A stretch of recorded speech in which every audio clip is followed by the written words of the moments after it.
Okay, shall we have the pledge to the flag? I pledge Allegiance to the flag of the United States of America and to the republic for which it stands, one nation, under God, indivisible, with liberty and justice for all. Okay, welcome to our August meeting, a week late, but that's okay. We had the election last week and it went well, but they were done after midnight, so it's good we delayed it. And with that, our clerk is on vacation, so we have our deputy clerk, Darlene Parks. Darlene is here on the end, and she's going to take notes. So we've got to kind of go slow. Very slow. It's not because she's left-handed, although she is, but it's not. Roll call. Roll call. Okay. Mark Fultz, Yes. Mark Frazier, Here. Francis Griffith, Here. Charlie Schmitz, absent, Troy Farmley. Here. Okay. The agenda. We've got the agenda. Motion to approve. Hold on, Mark, real quick. Let's, I was gonna move that, the rezoning up, so it's right after the public, The at the second, beginning of the business portion, so they don't have to wait the whole after time. the correspondence. Correct, Okay. After correspondence? yeah, Okay. and I'll make that a motion. Okay. So, Mark, you want to make a motion? Were you going to vote on his motion? Or he seconded? You want to second it? I did. Oh, Butch seconded. Okay. Troy made the motion to accept the agenda as modified, and Butch seconded. All in favor? Hi. Okay. Tell me when you're done, darling. She's good. Welcome, everybody. There. July 1st was our regular meeting, and July 15th we had a special meeting. And maybe, Troy, you want to outline the special meeting real quick? Well, the minutes are there, we accepted the bids on we accepted the proposals on our property sale Oh, there. that's right, yeah. So we have Motion to approve the July 1st and July 15th minutes as presented. motion been made, Second. second by Mark. All in favor? Aye. Aye. Darlene, you tell me when you're ready. You're ready, okay. This is going to be okay. Public comment. We have two public comment sessions. We have a public comment section now, and then we've got one a little bit later. And and for those that are here to talk about the recommendation on the rezoning, we'll let you talk when we get to that part of the agenda too. So this is just general public comment. Are we okay? Okay. All right. Reports, Troy, or sheriff's report. All right, last month in July, we had 131 complaints. Of them, 28 were traffic stops. Okay. Other than that, nothing else stands out, just kind of onesie, twosies type thing. Okay. Mark, cease. We are running ambulance now out of the old Durand ambulance building for the city of Durand, and we started the 1st. So there's 2 ambulances over in that part of the county. And, It's staffing okay and everything? actually pretty good. I think he's got to fill one more slot, but he was able to hire 4 or 5 people. There's a number of people from other areas that aren't happy with where they're working, so Good. they heard that we took that contract and they jumped on it. Tankers here, if you're downtown and you want to look at it, it's in the bay closest to the library, and it's big. It's a 3,000 gallon tanker, and it just barely fits in there. And we're getting bids right now on doing the roof at the fire hall in here, because you can definitely take a shower when it rains. Oh, my. Okay. It's in pretty bad shape, so we have to put a roof on that Did building. you say Durand started August 1st? Yes. Okay. Mark, thanks. DDA, of course, we're not meeting until October, but we do have some information on DDA. Well, you met last month. You met since our last meeting, though. You met in July. Well, we did meet in July, didn't we? Come on, Joe. We had a forum, we had a meeting, and I don't think you had anything major. we didn't really talk about much, no, we really didn't. We are looking at maybe getting with the city of Perry and possibly, we run the lighting, consumers energy, we join forces and we basically just pay for the lamp. We run new lights, street lights, metal poles all the way down east, Old Lansing Road from the dollar store, Elsesser, Adam Elsesser, all the way down. And that's been real well received. We're thinking about running it all the way to Signature Ford from 52, but from 52 to Britton Road is the city. So we got to kind of see if they want to participate with that. But if not, Britton Road to Signature Ford. Yes, it would be nice if they were continuous. It'd be nice if we did it Dry at the same line time. limit, city limits. It is something that we're going to put out there and discuss. Okay. So that was really what we talked about, one of the main things we talked about. Zoning, we did have a new 30 by 40 pole barn going up on Church Road. We had kind of a deck going on, and that's about it. We did have one enforcement on Beard Road, and then there's a discussion on the new sign that the laborers training, the digital sign they put up, you can see on 69. They kept the old sign there. Some of the people at the county was wondering if maybe they should take the old sign down. Mike at the Corona that does the inspection said it really, follow up with the owner and have the billboard removed as a conditions application, but the removal was not conditional in the variance request, so it's really, hopefully they'll do the right thing. So I don't know, I haven't talked to Lynn at the training center whether his thoughts are to take that down or whether it was to leave it up. I thought the thoughts was to take it down. So I'll discuss that with Lynn and let Mike know. So any more than that, I don't, that's all I know. So that was that. John, you're on. I'm on. Frankly, we hadn't really done much at the county except try to run the county. Of course, the health department had been very busy since COVID started. Our count has come down from this quite a bit. I think we have 26 active cases right now, and only one of them is in the hospital. So, but that's been the norm for quite some time now. We've had cases, but not in a lot. And Larry said today that most of them were younger people. Oh. So it isn't like running through the nursing homes or the older clientele right at the moment, which is good, which is good.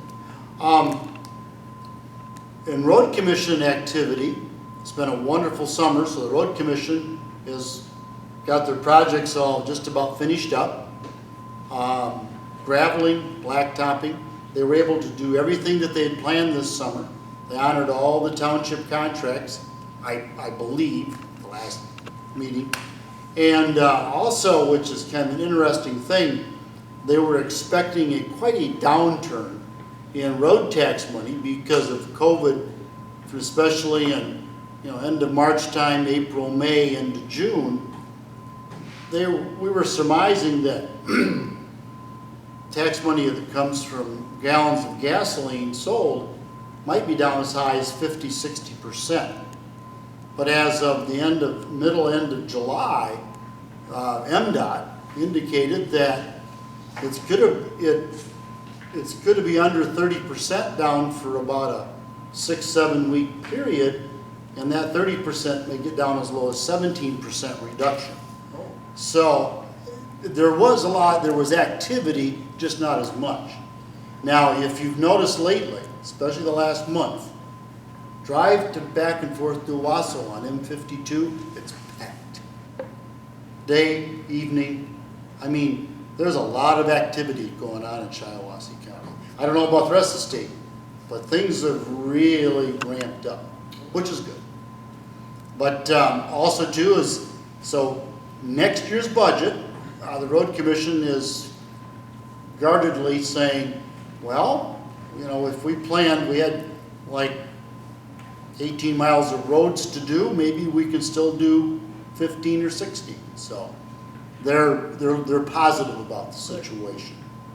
Yeah, which is good. And you haven't heard anything otherwise? No, no. Also too, as a road commission, they were gonna hire some summer help, they didn't. They had somebody who retired, didn't replace them.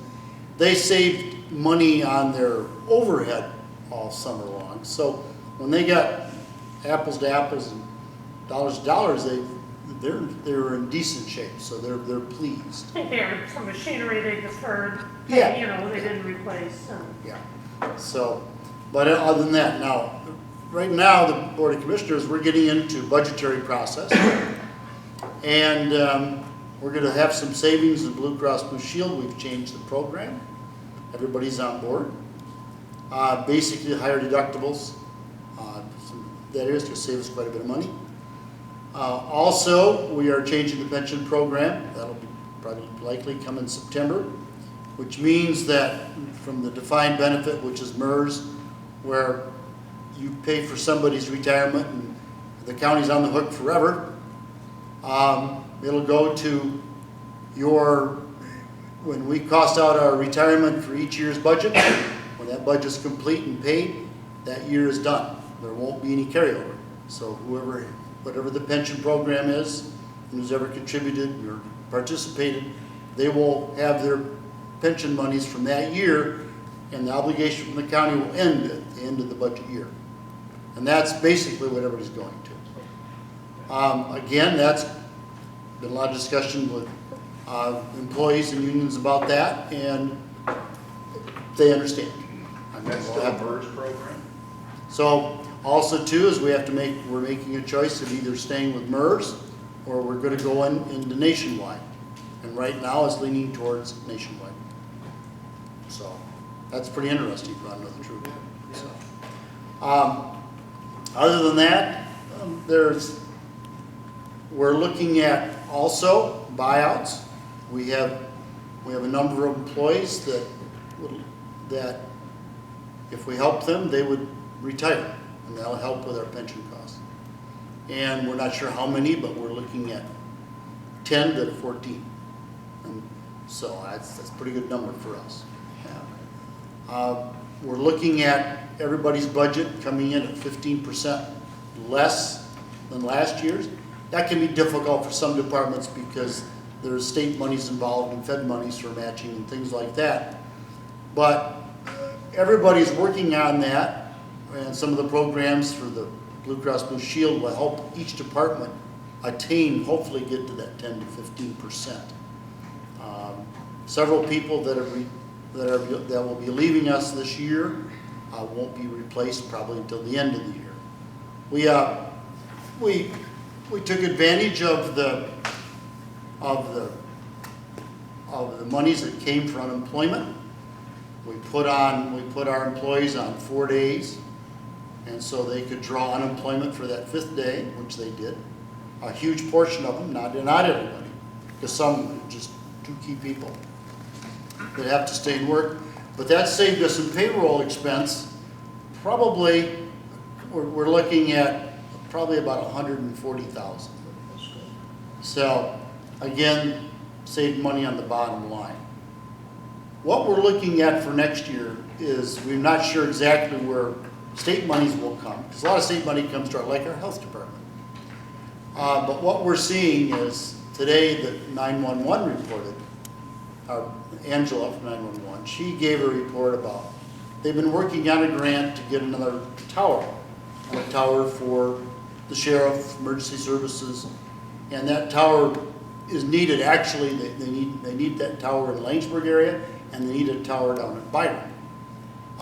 New Ulthrop could use it, but Saginaw's putting one in near New Ulthrop, so that'll help. So it would be like a Lanesburg Byron first. That's a cost of about $1.2 million. There was a grant process that the grant would cover 90% of the cost of that tower, with the rest of it being made up with 911 funds. Well, that's been put on hold. So we're starting to see that anything that might have been a grant this year is not going to be funded. And then stuff for next year that might have been funded next year, there's plans to hold up on what they're going to do. I know that the state is hoping that the feds come back with a relief program, relief or, you know, bailout for, or whatever they want to call it. But right now, there's nothing that's been agreed upon or exactly planned. So there's a little bit of a holding pattern there. But for most of our county activities, a lot of our activities are funded by county property tax. That isn't going to change much. As a matter of fact, houses in Shiawassee County they're going on the market today and they're being sold tomorrow. I mean, it's a very, very active market. A lot of reason, low interest rate, down to It's true. 2.5. There was a house on sale on my road. The sign went up yesterday and there was 3 cars there today. Yeah. So it's just What, if unbelievable. we do end up with a problem like we had 10 years ago, the long and short, the property tax component will be 3, 4, 5 years down the road. Yeah. So for right now, I mean, that's what happened last time. It was, the housing market crashed in '08 and it was, what, 13, 14, and 15 were the really tough county Yeah. budgetary years. Yeah. Also too is that permit-wise from our zoning and planning and everything, and we've been putting out a lot of permits for projects, garages, pole barns, houses. Shiawassee County is very, very, very active at the present moment. And that's good. Yeah. I may have missed something, I'm sure, but we're getting back to not normal. But we're meeting again, the Board of Commissioners are meeting. Today we had Leadership Council at 9 o'clock, the Health Department, all the department heads, elected officials come, and sometimes it's, you know, it's a great session, and sometimes it's pretty good, but it was only 45 minutes today, so Pretty good. it wasn't bad. Sometimes those are until noon, you know. But other than that, our county administrator, we have a new county administrator, of course. Brian Boggs has a great deal of expertise, and he's been in the business quite a while, and it seems like it's a very good fit. Good. Yeah. Good.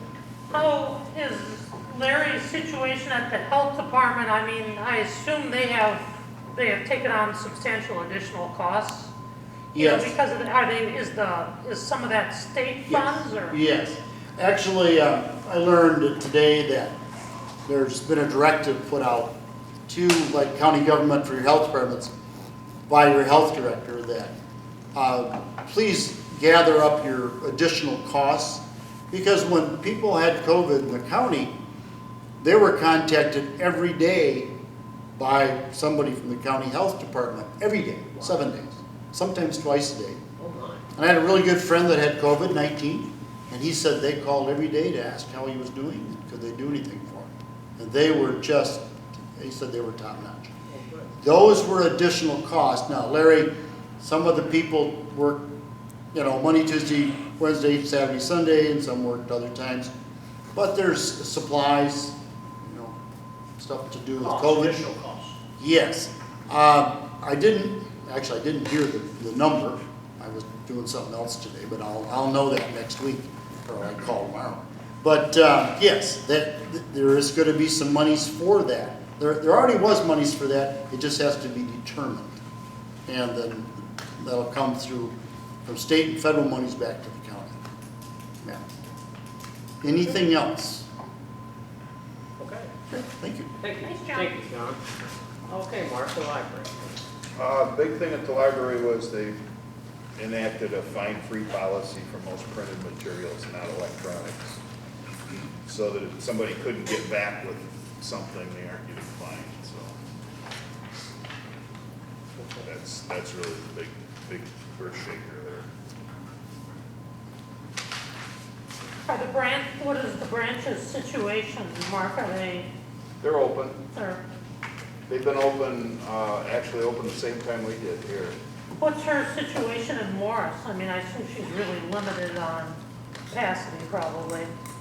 Oh, yeah, she probably only can allow a couple people in That's it, what I I was would thinking. guess.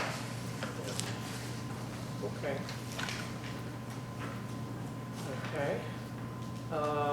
I-69 trade corridor, Troy. Okay, we had our meeting Tuesday, we had a virtual meeting on that. Actually, it was the first time we had a meeting since last October. So we had a log backward of stuff we had to take care of. In general, there wasn't anything major. The corridor did decide to waive the fee. Each county, the 4 counties, pays a $10,000 year membership fee. Our counties is paid through the SEDP. And the corridor decided to waive that this year because there hasn't been any real expenses. There hasn't been, major expenses would be travel and seminars and stuff. None of that has taken place, so we did waive that, and the corridor has a healthy fund balance. Other than that, nothing real major. And just kind of, we did our update, on all 4 counties, and things are proceeding along. It was like a Zoom meeting, right? Yeah, correct. Genesee County did have, he didn't elaborate on it, but I think it's on one of those projects. It was either in the old Buick City complex or one of those buildings in there that they had a major redevelopment that was about to take off when all of this hit. And the company didn't pull out of it. I'm guessing that's what it was. He didn't specifically name it, but I know they've been working very hard on that. So that, but, they're in Genesee Chambers, hopeful that things will come back around there. Okay, good. SEDP. A lot of interest from outside the county for development. Today was the annual meeting, and at the annual meeting, they did a video of a number of the businesses that were helped by the staff's daily phone calls and finding programs and stuff like that. Shiawassee County had almost 600 businesses participate in payroll protection, and was a little over $60 million. Could be the highest percentage in the state. It's certainly near the top. Because a lot of counties. How many businesses? 600. 600. Wow. Yeah. So, and that was, that staff with those daily phone calls are mostly responsible for that happening. And Ben Fredericks was there today and did a presentation to Justin and his staff from the legislature and the SCDP board for doing that daily phone call program and making sure everybody had all the information on all the programs and everything else. So it was a good thing. Okay, all right. And then the last one on our reports is the planning commission. Just gonna hold that until we do, because it's basically all about. But you did meet just mainly the one topic Yeah. then, okay. All right, financial report and pay the bills, Troy. All right, you've got your bills list in front of you. Now, since we moved, we would have had 5 weeks anyway between our July and August meeting, and we moved in a week, so we had 6 weeks between meetings. So the list is quite a bit longer than normal. You'll see lots of duplicate ones in there, so, we paid 2 power bills, 2 phone bills, that kind of thing through there. We also had the expenses from the election for the poll workers. We also had the majority of our road bills came this month. So, Okay. lots of things going out the door here. Other than that, is there any questions on the bills list for the budget? We won't get our next revenue sharing check will come into this month, 1st of September, so we'll see, where we're at there. As you remember, our one that came in July, which was for sales tax collected during March and April, was, down marginally, less than 10%. That one, in theory, should be the worst one of the group, but we'll see as we go forward. Okay. Someone want to move to Yeah. pay the bills? Mark? Yep. Mark will move to pay the bills, second by Butch. And Darlene, we're going to do a roll call vote. Mark Holt, Yes. Mark Frazier, Yes. Francis Griffith, Yes. Kelly Schmidt absent, Troy Connolly.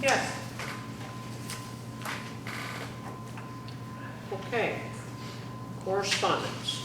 Troy? I didn't have anything. Darn it, did Kelly have any, I guess she had some from the state on the election during the last month. That was about it, probably. Okay. And I don't think I really had any. Nothing earth shattering, okay. No, I didn't know. All right, we're gonna go with now we're gonna put that, the Slocum rezoning recommendation, and Troy will start us out, and then we'll go to, Sure, well, Questions? I'll just outline the process here so everyone's aware of it. So the way rezoning requests work in Perry Township is our zoning is actually handled by Shiawassee County. So when an application is turned into the county government, or the zoning office, they put together a staff report. It comes to the Perry Township Planning Commission, which met in July. And the Planning Commission makes a recommendation to the Township Board, which is where we are here. The Township Board here will make a recommendation to the County Planning Commission meeting, which is in 2 weeks from tonight, I believe. And then the County Planning Commission, after review, will make a recommendation to the Board of Commissioners, which will have the final say. So it's a 4-meeting process. And we are on step 2 of that, so. okay. That's how it works, that's where we're at. So we are a recommending body. I mean, we make a recommendation, it does, it's not the final decision. Any public comments? Well, why don't you let, Okay. so I'm sorry, Mark. Last sorry. one at the planning At commission. the planning commission, Yeah. we ruled, a motion was made to recommend denying this based on spot zoning. And that was where we were at, was that we felt that going to spot zoning was, Because it wasn't in the master plan. yeah, and it was a half mile to the closest commercial zone. And that's basically office kind of. Okay. But we didn't want to own that can of worms. And that was a 5-2 vote in the planning commission. And what was the vote? 5-2. 5 to 2. Okay. Against that. Okay. So that was that. So, yeah, I'd go ahead and So, let public- Slocum speak, and then anyone else, and That's Slocum.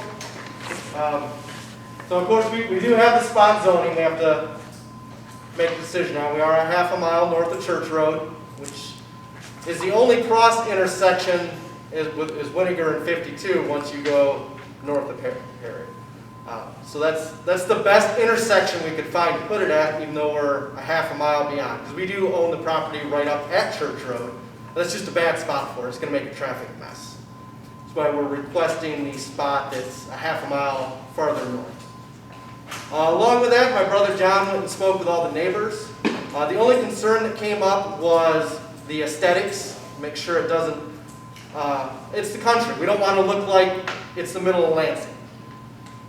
With that, we do have the full plan of, we will surround it with pine trees to the west and the south, so you can't see. It'll be outside the fence. And then along 52, it will be a brick-looking structure. And then on Winiger, there will be black chain link fence, so it's not, I want it to look nice. There'll be a berm, it'll be landscaped. Our name's going on it, it's going to be pretty. So, like I said, that was the concern that the neighbors had. Other than that, we're just hoping because of location that you'll make an exception, and with the master plan, I believe it's about due for review. So if we'll keep those things in mind and consideration, we'd appreciate it. And happy to answer any questions on anything with this.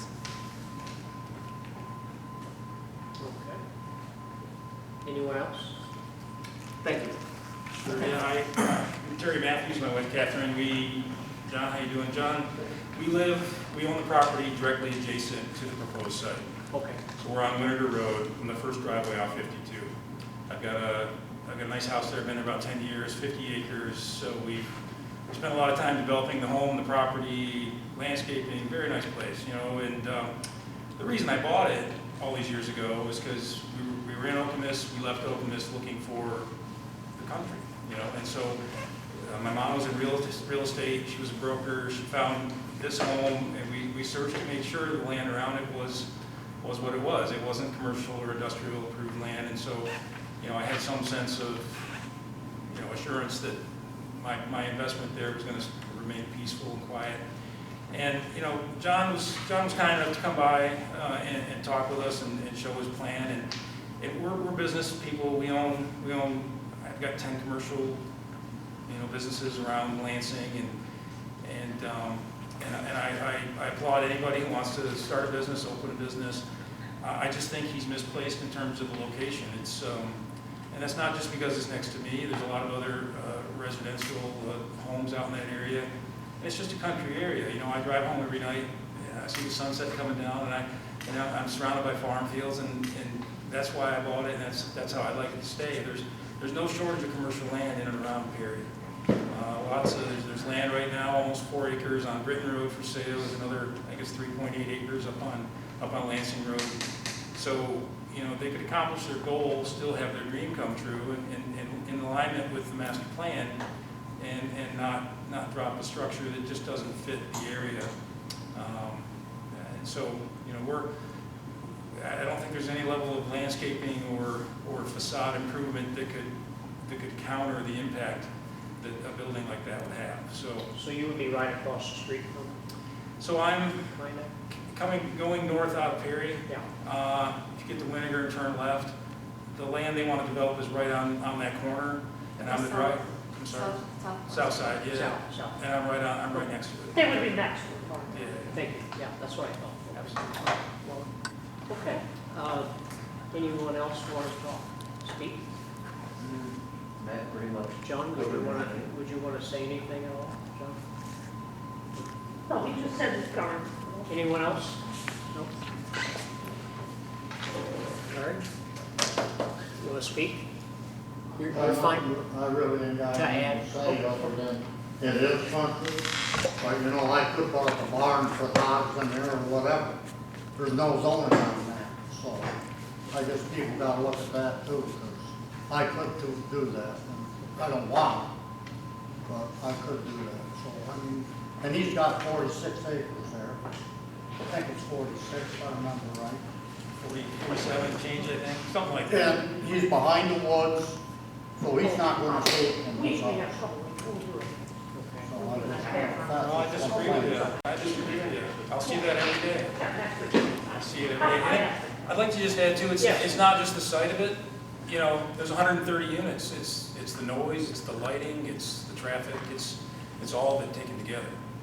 So it's not any one. I came to you to see if you wanted to buy that property. And you could have bought it, and then you wanted to have this property.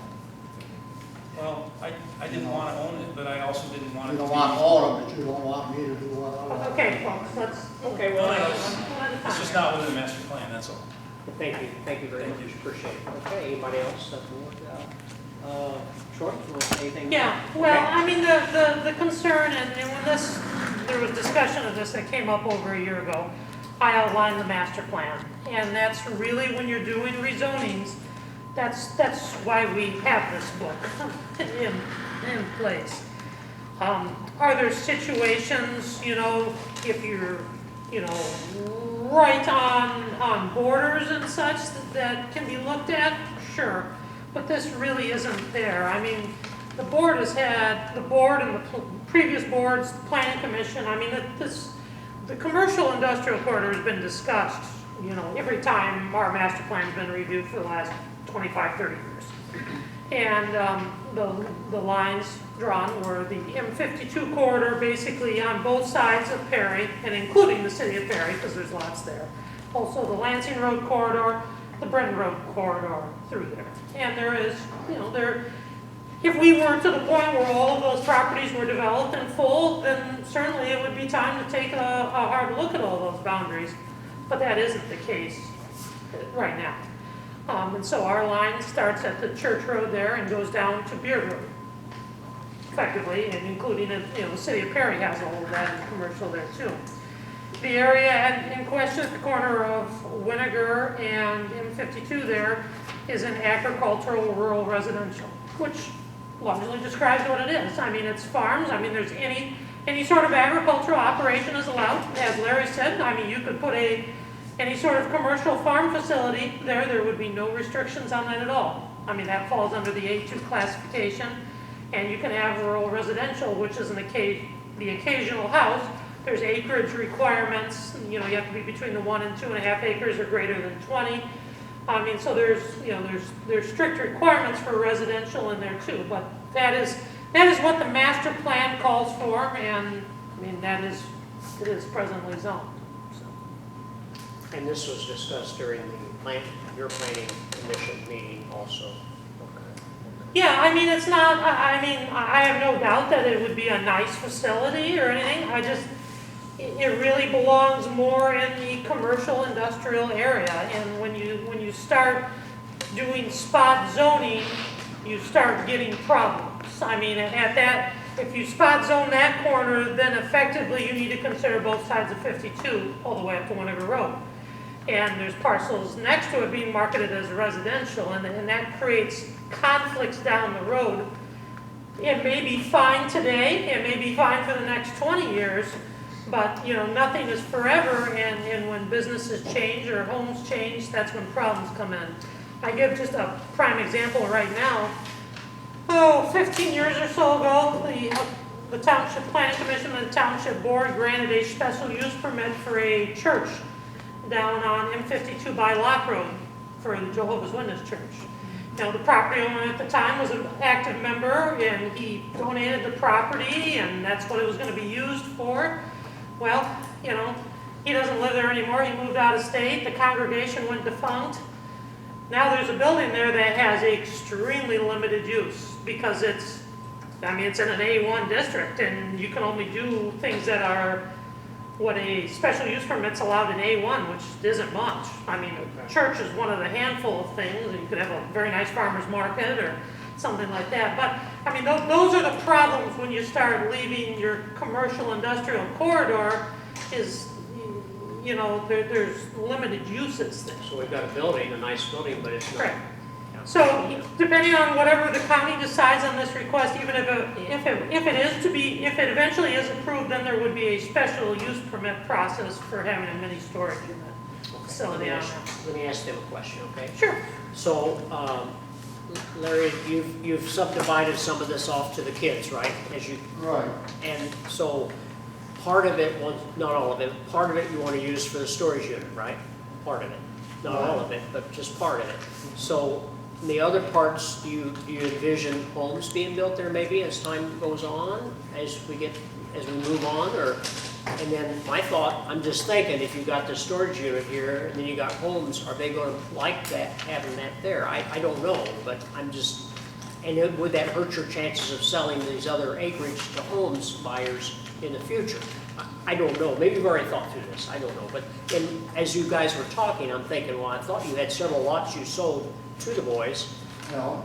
And I'm just thinking ahead that maybe down the road, some people wouldn't buy because of having the storage unit there. I don't know. But in my mind, I see that as a potential problem. So we were thinking about it. We have a buffer, even between ourselves, where we want to put the unit, and I'm sorry, I don't know your name, sir.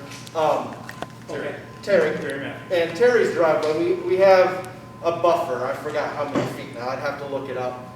And then the surrounding property. So when you go south, the next chunk of property is John's, and then the next is another gentleman who's using it for a driveway back to, he bought all the lake property. Okay. And then comes where there's lots for sale, where people could put homes. So that's all between church and the top of the hill. And then the other two lots that are for sale are down Winnegar farther. One down west Winnegar and one down on east Winnegar. So it's all spread out from this spot, and then we'd have the field buffer around that. Because again, we're only asking to rezone the 5 acres, not the whole field. I understand. So Okay. that still leaves 15 acres of farmland. Thank you. Can I add something, please? Yes, ma'am. So my name's Catherine Matthews, and I live in this one at the adjacent property. And I have to agree with Mr. Parmalee. You know, when Mr. Slocum had suggested that if we wanted to control the land, we should purchase it. And, you know, I don't feel that you should have to purchase the land to control it. You should rely on the plan, you know, that your community set forward for that land. And it is something that we did research prior to purchasing. You know, and if he were to build a barn to house hogs, as he stated, you know, it's kind of in line with the aesthetic that we were looking for. But am I also concerned with a storage facility? You know, we have a son, we have small nieces and nephews that visit. With 130 storage units and people in and out of there, you know, I'm concerned about safety as well. You know, I'm concerned about, like, you know, who's going to be renting? Could it be people outside the area? Storage units are known for having issues with, you know, people trying to break in and steal things. So I'm concerned about the safety of the neighborhood as well, as a mother and an aunt. Thanks, thank you. Thank you. Well, I will make a motion that we concur with the Planning Commission and recommend not to rezone the parcel of property at the corner of M52 and Beard, or M52 and Winnegar Road, citing the concern of spot zoning Okay. Troy's made a motion. and non-compliance with the master plan. Troy's made a motion. Butch is going to second that motion. With that, Darlene, you tell me when you're ready. We're going to do a roll call vote on that Mark? resolution. Can I be last? No, you're in whatever order that she told you. Oh my gosh. Will do, Troy. All right. Yes. Thank you. Mark Frazier? Yes. Francis Griffith? Yes. Mark Foltz?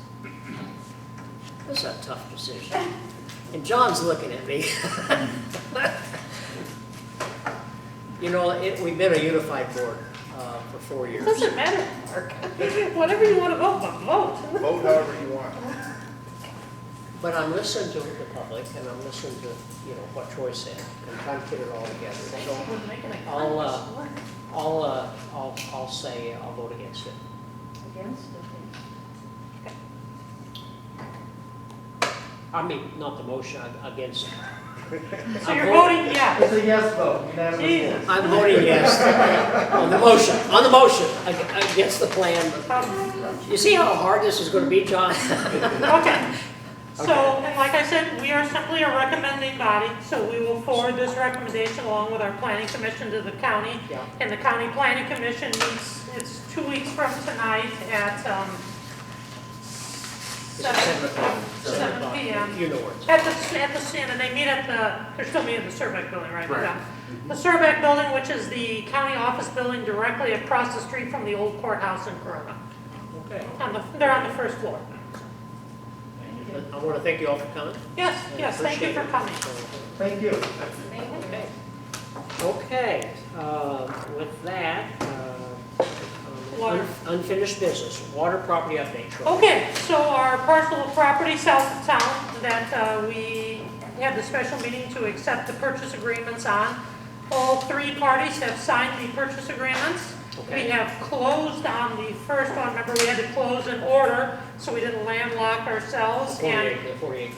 Correct, so the big one we closed on, and it didn't show up on your bills list because the packet actually arrived after I closed out the bills, and we got payment for it today from the title company. Mark and Kelly actually executed the document, so then the other two, which were a split of the access to that, I talked to the title company today. I would think in the next couple of weeks, those would be closed. So everything has gone okay. The lot line adjustment was all approved. So far, so good. Everything's going okay. There was the new owner of the 40 and the individual who had been leasing the property had maybe a little rocky start at the beginning.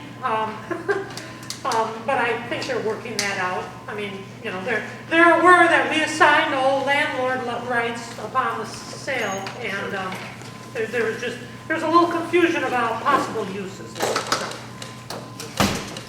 Thanks for coming tonight. Thank you. very much. Thank you. Appreciate it. Okay, well, good. So that's a good update. Yes. Next one. Lansing Road water update. Right? Great. We are on the last new business, Yeah. Lansing Road water system. Okay, so tying with our first one, you know, upon selling this property, and what I will do is once we have it all Once we've closed on all of it all, I'm gonna transfer it to our investment fund, and it'll just be in there as cash and earmarked as the board motion stated. So, we talked about this potential EDA grant for water infrastructure on Lansing Road. In the last couple of weeks, there's been a development on it in terms of that the MEDC, let me back up, sorry.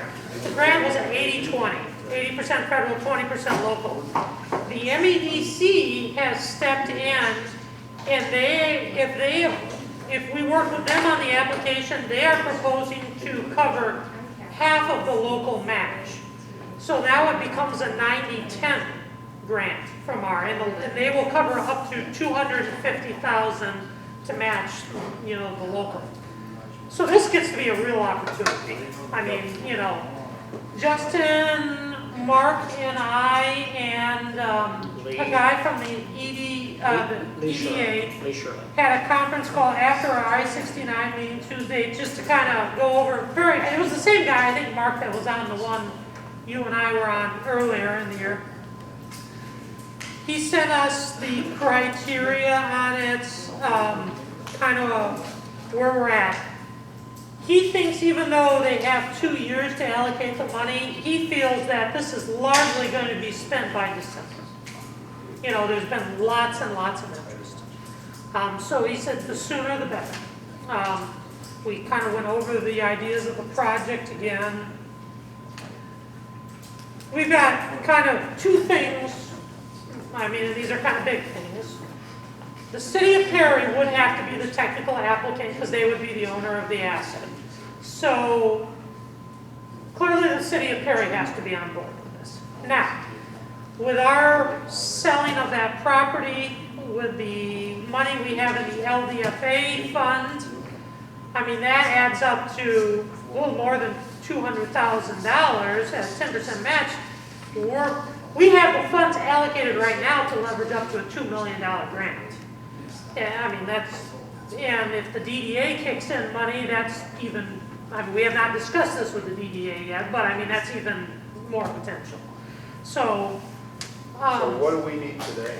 So what we talked about, to make the application, we got two things. One, we're going to have to get the city of Perry on board, which Mark and I are having a meeting with the mayor and the incoming mayor and the utilities guy next week to kind of go over this. Obviously, if money isn't a concern, this all gets easier, I hope. And we think. If the money part is covered. But again, the city council has to sign off on it too. And so Mark has reached out to members of the city council he knows and have talked about it too. Because of course, we're going to have to apply for this right when the city of Perry is going to go through a mayoral transition here. Part of what we have to have in the application is an engineer's estimate of opinion on cost. So there's a kind of a weird rule with the EDA on this. If the preliminary design, the engineer's estimate of opinion, that cost is not reimbursable. That's something that the local unit will just have to do. However, if we want the engineering firm that does that estimate to be able to be possibly the engineer for the whole project, including the final design, we have to put out a federal qualified request for proposals. It has to be properly bid because it's a federal project. If you just hire any engineering firm you want and pay them to do the preliminary design, which is fine, as long as they're a qualified engineer, that firm cannot do the final design. Unless we do, at the beginning, do an RFQ, and he would say, you would do an RFQ, breaking it into two parts, one a preliminary design and one a final design. But you gotta go through all the government crap, for lack of another term, that's involved with that. What Mark has done is reached out to some of his engineering contacts to see about who could do a engineer estimate of opinion on this, but probably wouldn't be interested in the final job just because they do much bigger projects than this. So it wouldn't be if we hired this person to do it, it wouldn't be we wouldn't be we wouldn't be kicking somebody out. I mean, the hazard is, like you said, you don't wanna not do the first step right and then have the engineer you really wanted to and be disqualified from the project. Right. And that's what would happen. And I assume at the end of the day, the city of Perry's probably going to really insist they want their engineering firm to do it, and I Or at don't least a pull disagree. from them. Sure. Sure. So my thought tonight was that we authorize Mark to begin getting an engineer's estimated of opinion and authorize like spending up to $1,500 to do that. You think that's a doable amount, Mark? I think so. I think so, yeah. So that we can get, Thanks again. so that we can get firm, so we can get some new firm updated numbers and decide, so then, you know, they can apply. For example, with that amount of money, we should be able to complete the loop. Would there be enough to do a loop and a sewer extension, or is it just a loop? You know, I mean, so that's, but we have to have an engineer's estimate of opinion. So, Well, let's- that's, Mark and I talked about, that's our thought, but it's up, if we want to talk about it with you guys. Oh, Really, we I gotta totally keep, agree. we gotta keep this thing moving though, Yep. if we gotta do this. So. I'm afraid if we try to bid, you know, for the engineer, and then we gotta rebid again for the project. I don't think we need to. We're gonna worry run about out of that. Let's Well, just- right, because once we're approved, then we got all kinds of time to get the final design and all that stuff done. So I would make them, you think 1,500 or 2,000, Mark? Let's just do not to exceed 2,000. Okay, I'll make a motion that we spend not to exceed 2,000 and authorize the township supervisor to obtain an engineer preliminary design cost. Second. Okay, motion been made by Troy, Darlene, second by Mark. Roll call vote. Okay. Francis Griffith, Yes. Mark Foltz, Yes. Yes. Troy, Yes. Mark Frazier, Yes.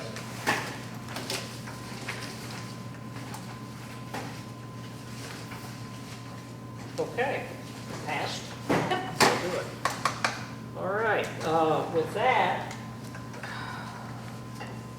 I will make a motion, we adjourn. Second.